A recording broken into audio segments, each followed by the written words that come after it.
Gross. Holiday cranberry sauce. I grew up on this stuff in a can with those little ribs on it. Cherish those memories, but you don't need to do that moving forward with your traditions in your family. Get rid of the can opener, get rid of the can, buy yourself some fresh cranberries and make your own sauce. I've got a recipe here for you that you can knock out of the park and pass that recipe on for generations. First, over medium heat in a dry saute pan, we're going to toast some whole fennel seeds, some whole cloves, 1 star anise, and a premium Saigon cinnamon stick. Toast these over low heat until the whole kitchen smells like fall. In a medium saucepan, we're going to add apple juice, allspice, dark brown sugar, and stir that all together.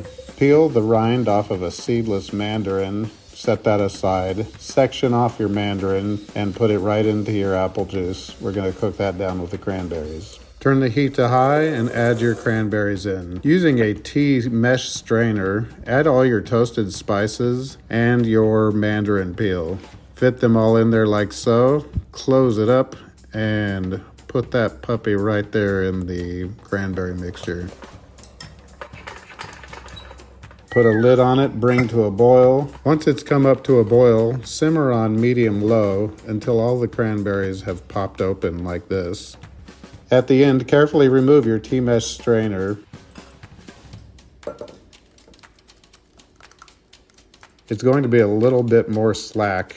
That's because it's super hot. Cool this off in the refrigerator for 4 hours or overnight, ideally. This dish is best served cold. It will be more jelly-like after it's chilled. And there you have it. No wobbly can-shaped mixture with ribs on it. Just beautiful, delicious cranberries.